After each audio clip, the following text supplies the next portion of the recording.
C'est le 5e numéro du débat de Nana FM de cette semaine. Mesdames et messieurs, bonjour. Merci pour votre fidélité d'écoute à la 95.5 et à cette émission. L'ANC a renoué avec l'organisation de ces meetings de remobilisation.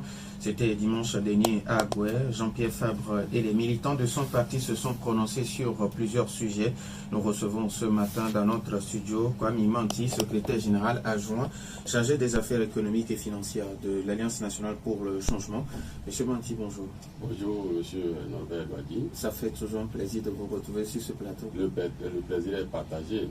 Bonjour aux auditeurs et auditrices de Nana FM. Alors, ces auditeurs ont donc la possibilité d'intervenir dans ce débat sur nos deux numéros, 91 09 71 71 ou le 96 61 58 58. Je suis Norbert Douadi, je suis accompagné à la technique avec Romain Aziablé.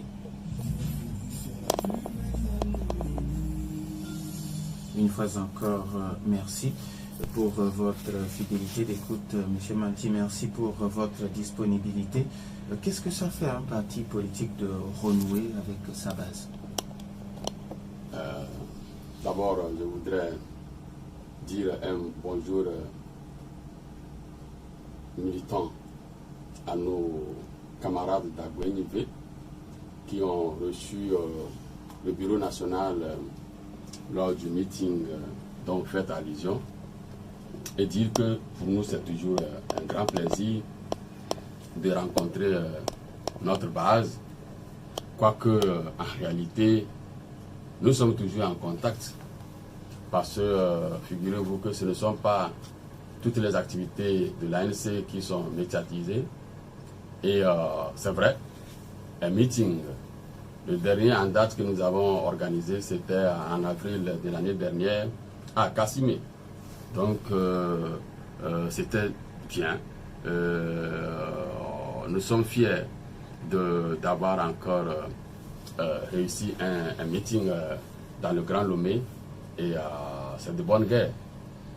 Alors, l'impunité, le refus de l'alternance politique, les élections à venir sont entre autres quelques sujets abordés dimanche dernier.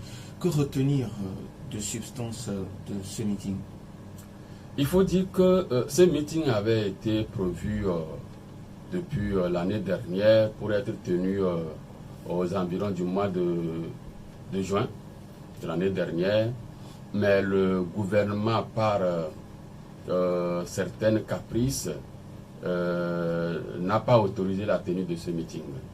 Et finalement, on a pu le tenir la dernière fois.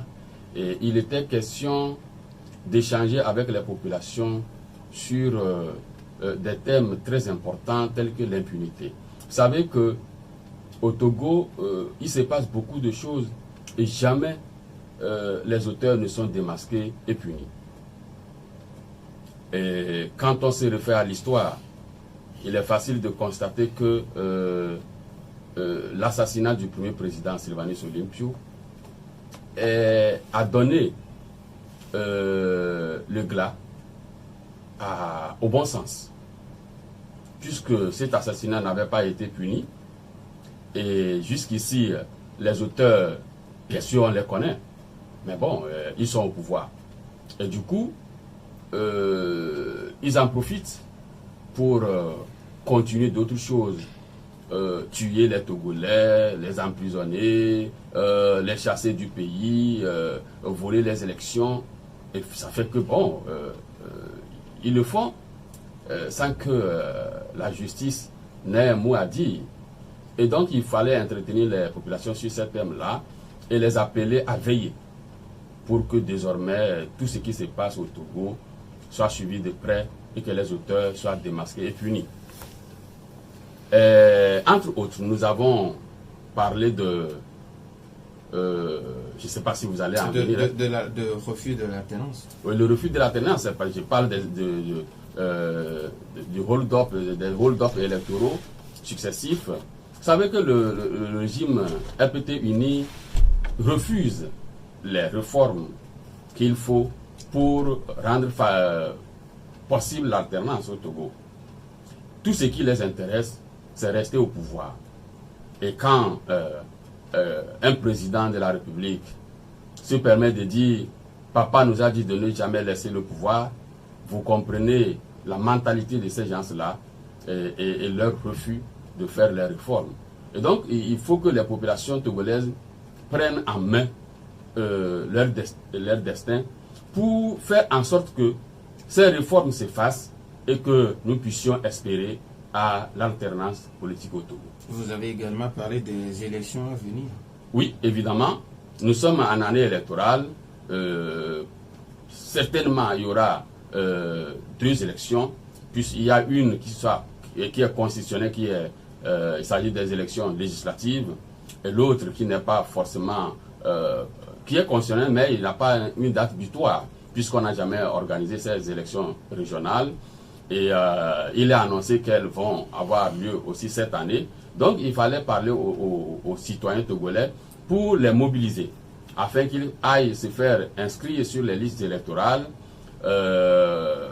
et qu'ils soient prêts à s'exprimer le moment venu. Alors, Jean-Pierre Fabre a invité les populations à s'inscrire massivement sur les listes électorales lorsque le recensement sera lancé. Alors, M. Mati, faut-il comprendre que vous avez, vous, à votre niveau, ou bien faut-il dire que vous avez compris l'assertion selon laquelle les conséquences corrigent mieux?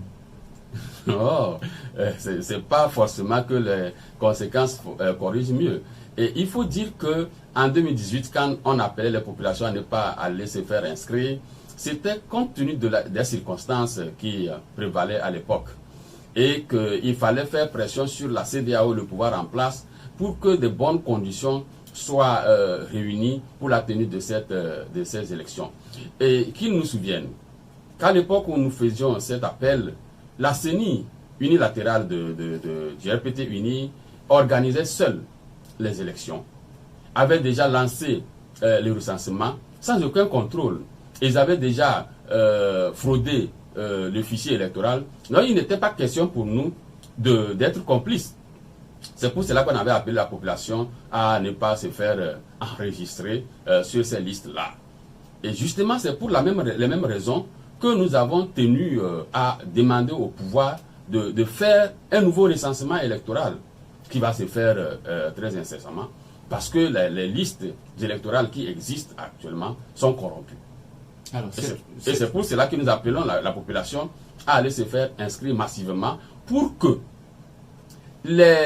ceux qui n'ont pas droit à être sur les listes électorales, mais qui y figurent, puissent être expulsés. Vous savez qu'au Togo, on enregistre même les étrangers, les mineurs, les morts, tout ça là. Il faut que nos listes électorales soient purifiées de tous ces gens-là et qu'on ait une liste fiable qui puisse nous amener aux élections. Alors vous êtes sûr que cette fois-ci les choses vont se faire autrement? Ce que nous voulons, c'est que les populations veillent durant tout ce processus. Si les populations veillent, ça va être difficile au pouvoir de frauder et de frauder d'une ampleur aussi grande. Mais quand nous restons dans nos chambres à appeler Dieu et que Dieu le fera, le pouvoir en place, le RPT Uni va continuer par frauder, y compris les listes électorales et les votes. Voilà. Alors, Monsieur Mati, quelles leçons vous tirez de cette rencontre avec la population, la rencontre de dimanche dernier, bien sûr? Non, il faut dire que les populations ont bien reçu notre message par leur réaction, par d'abord la présence massive des populations d'Agouin-Yvé à ce meeting et leur réaction quand le message était livré. C'est leur satisfaction qui fait la nôtre. Et donc, nous sommes très contents et nous pensons rééditer dans d'autres quartiers du Grand Lomé et à l'intérieur du pays. Voilà. Il faut dire qu'il n'y a pas longtemps, nous revenons de l'intérieur du pays où nous sommes allés rencontrer nos camarades de l'intérieur du pays, dans les plateaux et dans la région de la Kara. Et très bientôt, nous allons repartir dans la centrale et probablement aussi dans les savanes. Alors, vous avez également abordé le rapport de la Cour des comptes sur la gestion des fonds Covid. Et vous, personnellement, je sais que vous êtes économiste, vous avez lu le rapport. Que comprendre dans un français facile? Oui, justement, vous parlez de français facile. Il faut dire que la Cour des comptes a dit ceci. le pouvoir en place dans la gestion des fonds Covid n'a pas respecté les règles établies en la matière. Et que c'est une faute grave. On ne peut pas, dans le domaine comptable, acquérir des biens ou des services sans avoir au préalable passé une commande. Et quand la commande est livrée, il faut un procès verbal de réception.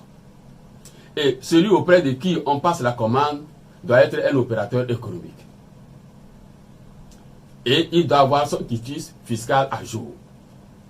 Quand ces éléments-là ne sont pas réunis, la comptabilité publique ne reconnaît pas l'opération. C'est ce que la Cour des comptes a dit.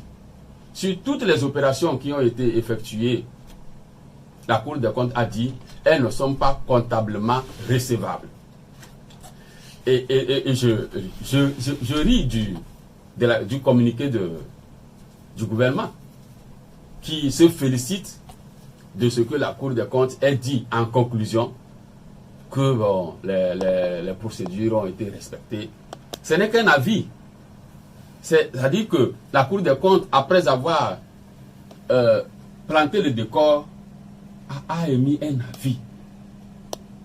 Je peux caricaturer ça comme ça. Hein.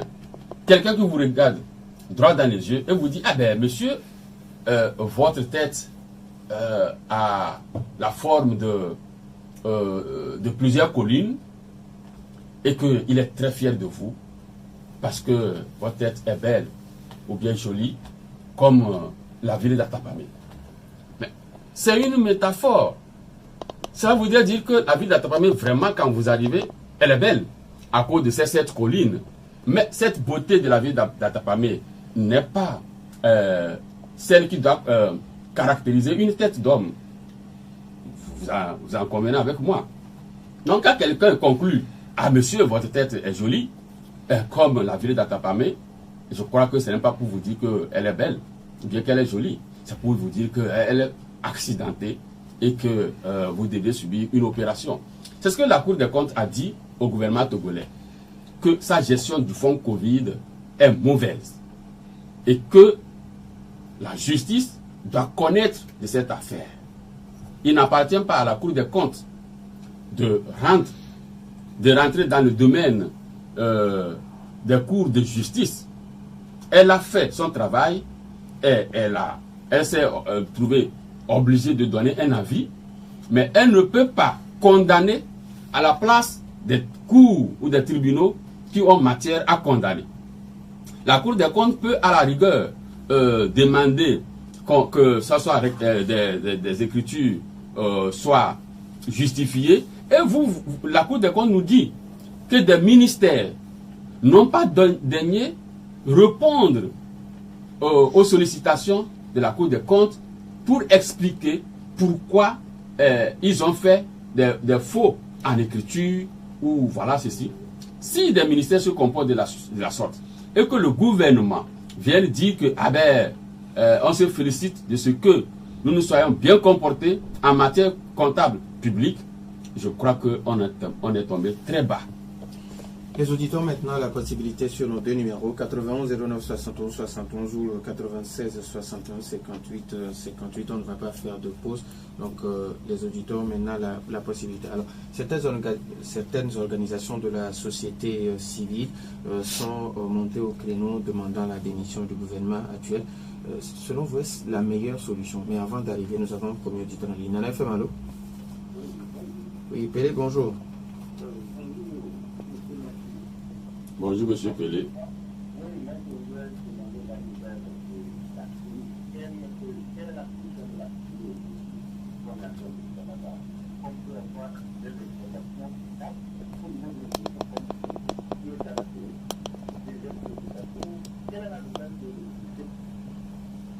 Allô?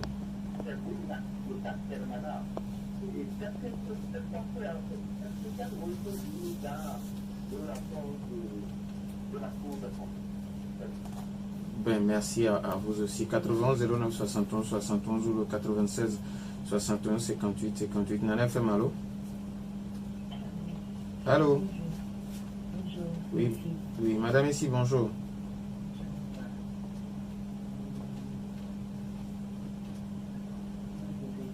Je voudrais parler de la Cour des comptes. Oui.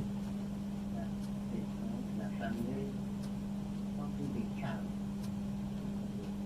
Et elle apprend que le Covid 2022 et la gérance du Covid de 2019 qui est arrivé, 2020, 2021 et 2023. Pourquoi? L'assurance du Togo, étudiée 20, 30, 40, 60 ans. La Cour des comptes, on dit combien de temps? Un an, oui. Puis ça va. Maintenant, on veut dégager les fonctionnaires qui sont sur les reports de l'eau. Moi, je vais inviter l'ANC, seule partie qui en est au Togo, l'ANC, mais justement et tout, je ne veux pas vous mêler de cette histoire. C'est le régime qui détruit nos vies, qui nous tue depuis longtemps, le faire. Donc, je voulais conseiller l'ANC pour pas que la population pense que il y a des qui arrivent, vous plombez, et puis voilà, c'est dans cette logique-là que moi je vois ça. Et puis un régime qui est là depuis, il n'y a que lui qui convoque des réunions, des meetings, CPDC, tout le reste, tout ça là. Ça me dit rien. Merci. Merci à vous aussi, madame ici. Dans la ferme, allô? Monsieur Garo, bonjour. Oui, monsieur Garo, comment allez-vous? Bonjour, monsieur Gado. Oui.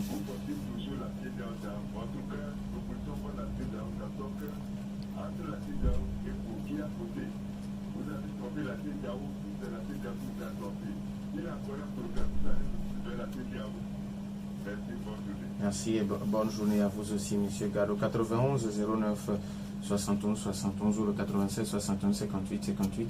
Nous auditerons toujours la possibilité sur ces deux numéros. Alors, monsieur Manti, avant que d'autres auditeurs n'appellent, nous allons commencer avec monsieur Gado qui demande est-ce que vous portez toujours la CEDEAO dans votre cœur? Entre vous et la CEDEAO qui a tué l'autre et aujourd'hui, s'il y a un problème, est-ce que vous allez vous tourner encore vers cette même CEDEAO? Nous sommes des acteurs politiques. Et quand on a un acteur politique, il n'est pas facile de se soustraire des relations avec la communauté internationale. Et donc, même si nous ne portons pas la CEDEAO dans nos cœurs, on ne s'empêchera pas demain d'avoir des choses à faire ensemble avec la CEDEAO, mais cela se fera sous des conditions qui auront, dans un premier temps, satisfait peut-être l'opposition pour la mettre en confiance.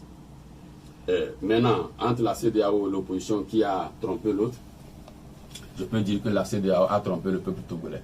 Ce n'est pas l'opposition.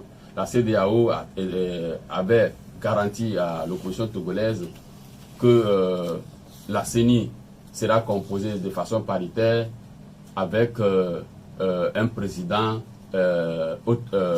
neutre désigné par la CEDEAO.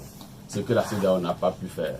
Et à partir de cet instant, c'est la CEDEAO qui a trompé le peuple togolais. Voilà. Alors, madame ici qui vous demande de ne pas vous mêler du déguerpissement des commerçants et commerçantes installés au bord des voies publiques. Il faut dire que c'est un problème très délicat. L'encombrement des voies publiques est une mauvaise chose. Et il faut parvenir à rendre fluide la circulation. Vous savez que quand les voies, les trottoirs sont occupés, les piétons sont obligés d'aller vers la chaussée. Et ça cause beaucoup d'accidents. Alors, nous sommes d'accord pour qu'il y ait des encombrements, mais il faut y mettre la manière. Et c'est ce que nous disons à l'ANC. D'abord, il faut prendre du temps. Informer, sensibiliser les populations cibles. Trouver les moyens de les accueillir ailleurs, dans les marchés, et aller maintenant vers le désencombrement. Si cela n'est pas fait, on risque de créer d'autres problèmes de société.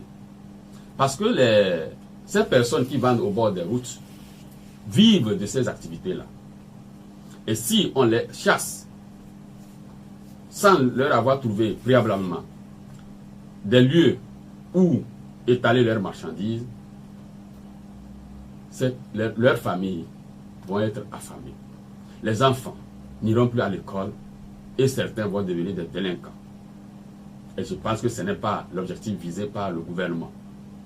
Les maires n'en sont pour rien, mais il appartient aux maires qui sont proches des populations de dire les circonstances locales pour permettre la mise en œuvre de ce désencombrement. Voilà ce que je peux dire sur ce point-là. Et c'est le point de vue de ce qui veut dire que vous êtes d'accord avec l'auditeur qui pense qu'il faut aller pas à pas, il faut tenir compte des situations dans chaque commune. Évidemment, le désencombrement concerne des humains. Et les humains, il faut les amener à entendre raison. Si les gens comprennent le bien fondé de l'opération, ils vont prendre des initiatives pour rendre favorable l'exécution de ce désencombrement-là. Nous avons un auditeur en ligne. Papa Sibiti, bonjour. Comment allez-vous? Bonjour, monsieur Sibiti.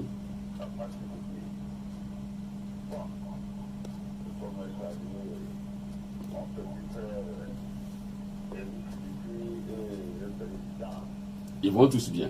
Les partis politiques, vous devez tout faire pour l'amener à l'économie. Il parle de la population. Il faut qu'il y ait une entente entre vous. C'est ce qui ne va pas au Togo. Parce qu'il y a plus beaucoup de partis politiques. Deuxièmement, vous voyez cette affaire de pour des comptes. Vous voyez comment ça. Mettez au fond pour que les gens puissent avancer les gens vous voyez, légaliser là. La CEDEAO, le président de la République, les ministres, expliquaient tout ce qu'il faut faire pour que les gens puissent là. Avec la CEDEAO, ce n'est pas la politique, il faut que les gens puissent là. La CEDEAO, elle n'a jamais des compétences pour rentrer et terminer. Merci à vous aussi. 91 09 71 71 ou le 96 61 58 58. Nous pouvons encore prendre deux auditeurs. Madame ici toujours qui pense que la Cour des comptes existe, ce n'est pas aujourd'hui, et que la Cour des comptes doit travailler sur d'autres dossiers. Oui, la Cour des comptes existe, je crois, si j'ai bonne mémoire, c'est en 2008 ou 2009 qu'elle a été mise en place. Nous étions encore à l'Assemblée nationale. Et elle travaille. Bon, c'est que ces rapports ne sont pas connus du grand public. Elle a un site sur lequel elle publie ses rapports. Peut-être le peuple togolais voudrait être mieux informé en demandant à la Cour des comptes de publier, en faisant des conférences de presse pour sensibiliser les populations du travail qu'elle fait. Il faut dire que la Cour des comptes a pour mission de juger les comptes des comptables publics et de dresser un rapport au chef de l'État et à l'Assemblée nationale. C'est ce qu'elle fait. Mais bon, ce n'est pas souvent su par les populations togolaises. Les populations togolaises n'accordent pas non plus assez d'importance à ce qu'elle fait, puisque on se connaît dans ce pays, on sait que peu d'institutions sont capables de contester ce que dit le gouvernement. Et vous voyez dans l'avis donné par la Cour des comptes, elle a fait ce que les populations pensent d'elle, dire que ce rapport est bien, que le gouvernement a bien travaillé. Alors, on va y aller aux questions de Pelé d'abord avant de revenir à celle de M. Papa Sibiti. M. Pelé qui demande, vous êtes représenté aujourd'hui à la CENI, quelle est la position de la CENI par rapport aux organisations des élections? Vous savez, souvent quand M. Pelé intervient, je suis intrigué. Parce que M. Pelé qui défend la cause de la DEMCA je ne l'avais pas entendu poser ces questions quand le MPDD avait un représentant à la CENI. Et c'est comme s'il juge la présence de l'ANC à la CENI. Non. Notre représentant nous rendra compte, et quand on aura le compte rendu de notre représentant, M. Péné sera informé.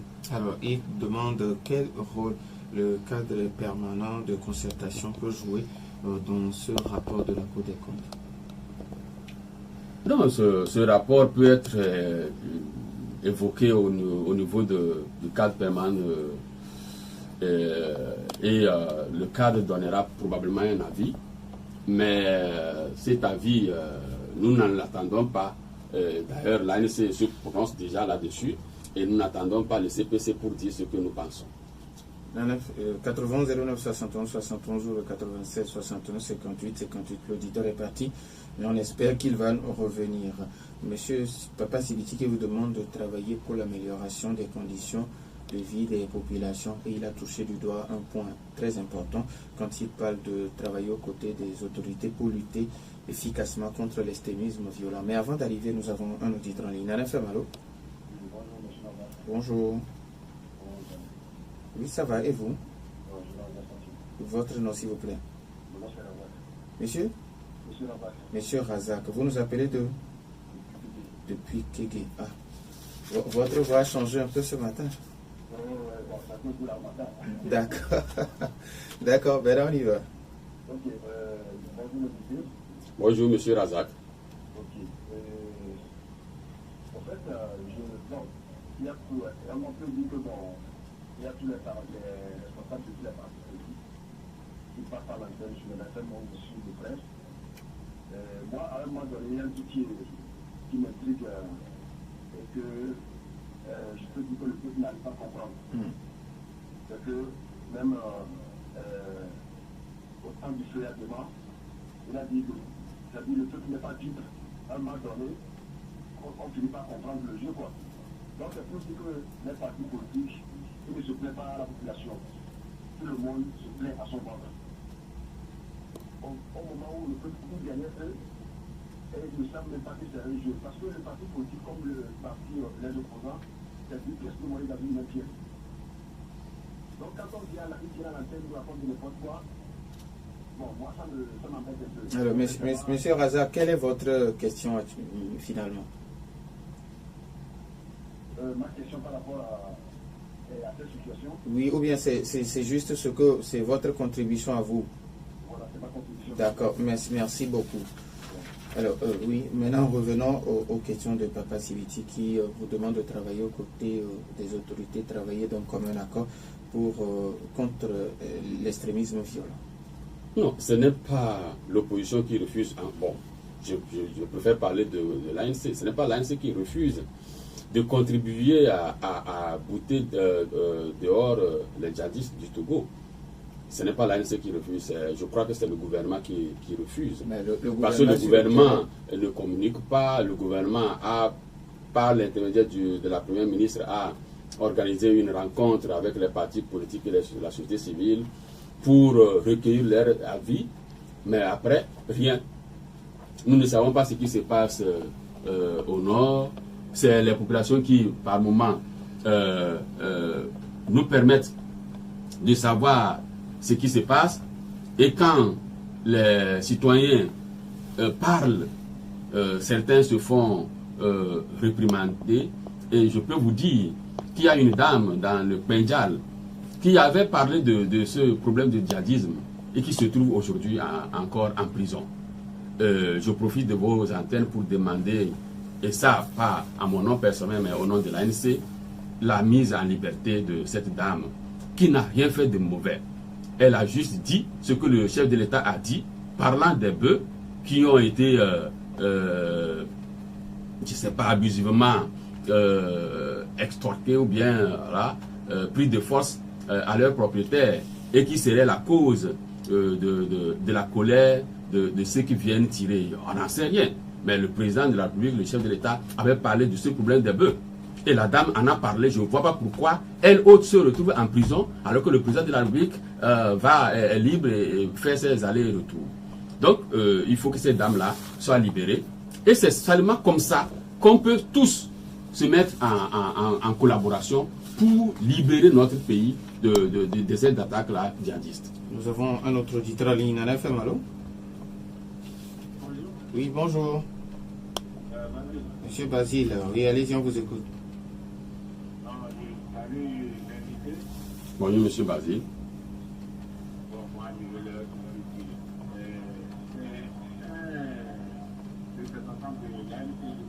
Oui.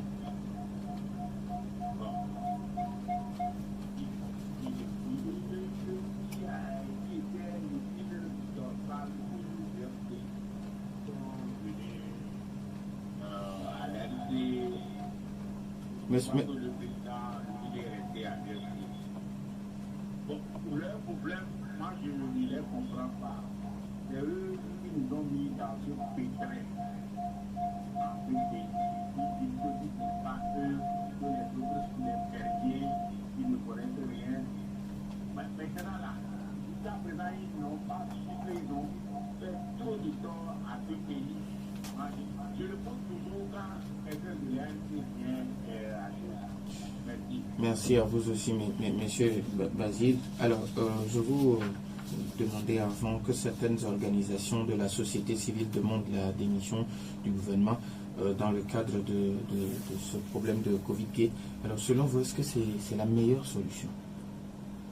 Non, vous savez, je me réjouis que pour une fois, la société civile ait pris son courage à deux mains pour dire ce qu'elle pense. Quand un gouvernement gère le pays de la sorte, je pense qu'il n'a plus sa place. Il y a longtemps que beaucoup de ministres auraient dû démissionner. Dans un pays normal, un ministre ne peut pas refuser de répondre aux sollicitations de la Cour des comptes. Un ministre dont le département est fautif n'a qu'une seule solution, démissionner. Donc, si les OS demandent la démission du gouvernement, je ne vais pas les juger. C'est leur point de vue et je les félicite d'avoir eu le courage de le dire. Voilà, et nous autres, nous pensons que ce gouvernement, il y a longtemps, qui ne sert pas les intérêts des populations togolaises. Et vous savez, il y a Pelé qui a demandé ce que l'ANC fait au CPC et autres là. Mais j'ai parlé déjà du recensement qui va être fait.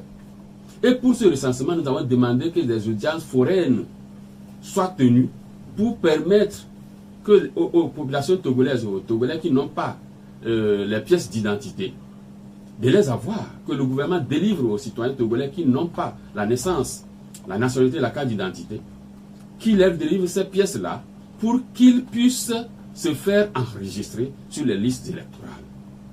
Afin d'éviter que des chefs qui souvent, les chefs traditionnels, certains n'ont pas bonne conscience du mal qu'ils font, qui disent, ah ben ce petit enfant-là, il a 18 ans révolu, cet étranger-là, il est togolais. Bon, ils pensent qu'ils sont en train de rendre service au pays, mais en réalité, ils rendent service au RPT uni, qui ne fait que maltraiter le peuple togolais.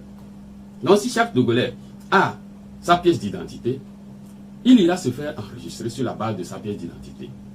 Et nous avons demandé également, comme cela va se faire au Nigeria, que dans les bureaux de vote, qu'il y ait des tablettes pour recenser les votants.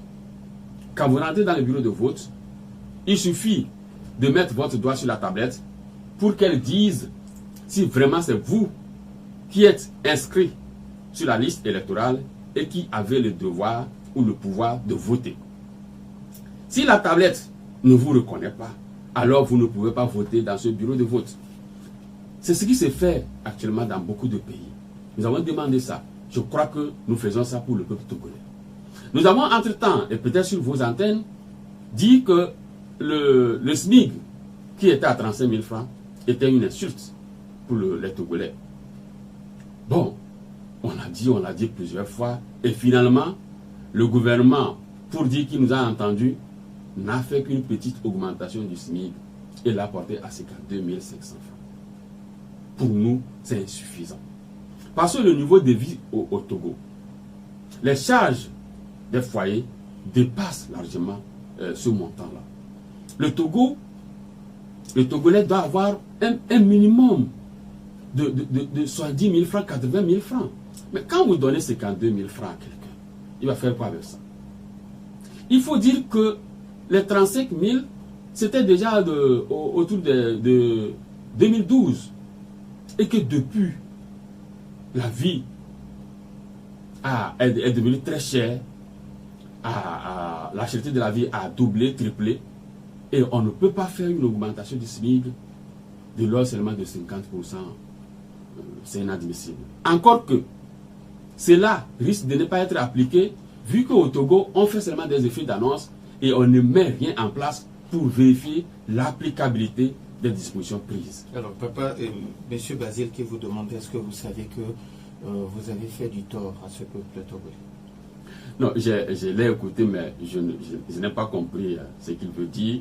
Il nous accuse d'avoir fait du tort au peuple togolais parce qu'on a quitté l'UFC. Et ça, je crois qu'il a tort. Nous avons quitté l'UFC parce que M. Guy-Christ Olympio et certains de nos anciens camarades sont allés au gouvernement avec le RPT uni pour trahir la lutte du peuple togolais. Ils ont signé un accord qui jusqu'ici n'a rien apporté au peuple togolais. Donc on avait raison de les quitter. Alors, monsieur... Nous ne mettons jamais notre ventre ou bien nos ventres devant. Razak de Kéké, monsieur Razak, non, monsieur Basile doit pouvoir se rendre compte qu'aucun de nous n'est milliardaire, n'est millionnaire. Et même certains d'entre nous ne travaillent même pas. Nous souffrons pour vivre. Et c'est à cause du peuple togolais que beaucoup d'entre nous n'ont pas de boulot. On ne peut pas vous embaucher dans les institutions, dans les entreprises, que ce soit publiques ou privées, parce que vous êtes de l'ANC. Et si on le faisait pour nous vendre, on devrait être dans des boîtes pour travailler. Mais on le fait pour le peuple togolais, pour le bien commun de nous tous. C'est pour cela qu'on se tue pour que ce peuple-là, demain, soit sauvé, y compris M. Basile. Alors, M. Razak qui pense que les politiques travaillent pour eux-mêmes et pour leur famille et non pour le peuple. Je viens de répondre en même temps pour M. Basile. Alors, il y a un auditeur qui vous demande si aujourd'hui, après les élections législatives, si vous arrivez à l'Assemblée nationale, vous pensez que vous pouvez faire mieux que ceux qui sont là aujourd'hui? Vous savez, je n'ai pas souvent cette façon de juger les gens. Je crois qu'il appartient au peuple togolais de juger les acteurs politiques. Ils nous ont déjà vus à l'Assemblée nationale. Ils voient ceux qui y sont actuellement. Ils doivent pouvoir juger de l'apport de chacun. Quand nous étions à l'Assemblée nationale, je crois que les réformes qui ont eu lieu, qui permettent à Faure Gnassingbé de rester président de la République, et si demain il quitte, de devenir sénateur sans qu'il ait été élu par qui que ce soit, ces réformes n'allaient pas avoir lieu. Si l'ANC était à l'Assemblée nationale, ce ne serait pas pour ça, n'aurait pas été possible. Il n'aurait pas été possible non plus de refuser au peuple togolais son droit de manifester. Et entre autres. Donc, il appartient à ce peuple-là de juger quant à notre utilité à l'Assemblée nationale ou pas. Alors, aujourd'hui, vous êtes à quel niveau dans le cadre des préparatifs des élections?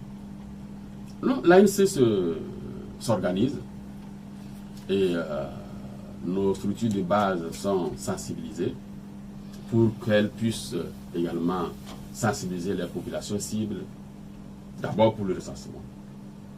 Nous devons faire savoir au peuple togolais l'importance d'aller voter. Parce que récemment, on a constaté que beaucoup ne se déplacent pas pour aller voter. Parce qu'ils sont déçus par le comportement du RPT uni qui a systématiquement volé les élections. Mais nous devons leur dire qu'en réalité, le RPT uni vole les élections parce qu'on les laisse faire. Il faut que les Togolais s'organisent pour empêcher que le RPT uni vole les élections.